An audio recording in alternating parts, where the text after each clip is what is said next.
Hi hello నమస్తే నేను మీ Vasavi welcome to our channel Vasavi vibes. ఈరోజు ఇంట్లోనే ఎంతో టేస్టీగా నీట్గా పిల్లలకి ఎంతగానో ఇష్టపడే హెల్త్కి కూడా చాలా మంచిది ఇంట్లో చేసుకునే స్నాక్స్. సో పిల్లల కోసం పెద్దల కోసం అందరికీ ఈజీగా కొన్ని పదార్థాలతోనే టేస్టీగా కరకరలాడే చేయగలిగాలి ఎలా చేసుకోవాలో చూపించేస్తాను. వీడియో లాస్ట్ వరకు చూసేయండి, అస్సలు స్కిప్ చేయొద్దు. చేయగొడియాల కోసం వరిపిండి తీసుకోవాలి. వరిపిండి కూడా నేను ఇంట్లోనే ప్రిపేర్ చేసుకున్న. బియ్యాన్ని బాగా కడిగి ఒక 2 డేస్ ఎండలో ఆరబెట్టాక మిల్లుకి తీసుకెళ్తే మంచిగా బియ్యం పిండి రెడీ అయిపోతుంది. ఇదైతే మిక్సీలో ట్రై చేయొద్దు, అంత నీట్గా రాదు ఆ పౌడరు. మనకి బియ్యం పిండి అనేది అంత నీట్గా ఉండదు, బాగా పిండి అవ్వదు. సో మ్యాక్సిమం వీలుంటే మిల్లుకి తీసుకెళ్ళి ట్రై చేయండి, చాలా బాగా వస్తాయి చేయగొడియాలు అయితే.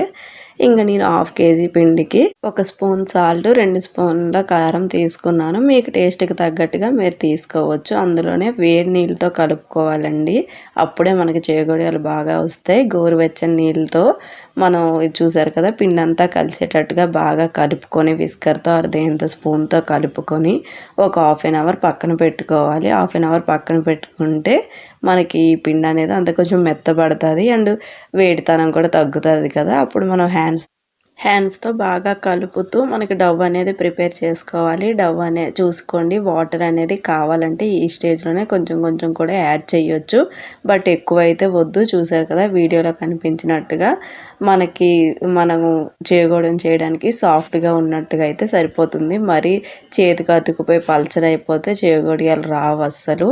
ఒకవేళ కావాలి అంటే వాటర్ ఎక్కువైపోతే ఈ టైంలో పిండి కూడా యాడ్ చేసుకోవచ్చు, బట్ అలాగా చేసుకుంటే వీడిపోతాయి. సో మ్యాక్సిమం అలా ట్రై చేయొద్దు, ముందుగానే కొంచెం కొంచెం వాటర్ వేసుకుంటూ చెయ్యండి, సరిపోతుంది. బాగా డౌలా ప్రిపేర్ చేసుకున్న ముద్ద నుంచి చిన్న చిన్న ఉండలుగా తీసుకొని చూసారు కదా వీడియోలో చూపించినట్టుగా మనం చేయగొడియాలు షేప్ చేసుకుంటే సరిపోతుంది. ఇందులోనే నువ్వులు, వాము, జీలకర్ర ఏమైనా వేసుకోవచ్చు, బట్ నేనైతే ఏమీ వేయలేదు. ఓన్లీ నేను ప్లెయిన్ చేయగొడియాలు చేస్తున్నా. మీరైతే ఏవి కావాలన్నా యాడ్ చేసుకోవచ్చు. ఇలా ఒక్కొక్క చేయడాన్ని మనం బాగా మరిగిన ఆయిల్లో డీప్ ఫ్రై చేసుకోవాలి. మనం నీట్గా చూస్తున్నారు కదా, కొన్ని కొన్ని మాత్రమే వేసుకుంటూ మనం ఫ్రై చేసుకోవాలి.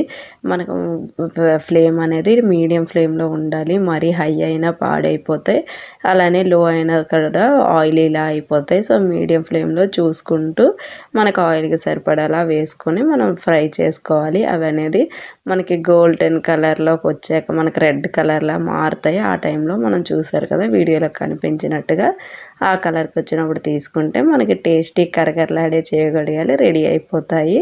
చూసారు కదా ఎంత బాగున్నాయో, తినడానికి కూడా చాలా బాగున్నాయి. కంపల్సరిగా ట్రై చేయండి మీరు కూడా. వాటిని ఇలా ఒక స్టీల్ బాక్స్లో కానీ పెట్టి స్టోర్ చేసుకుంటే మినిమం 1 మంత్ వరకైనా ఉంటాయి, అస్సలు పాడవవు. అయినా సరే ఇంత టేస్టీగా చేస్తే 1 మంత్ వరకు ఎవరు ఉంచుతారులేండి ఇంట్లో.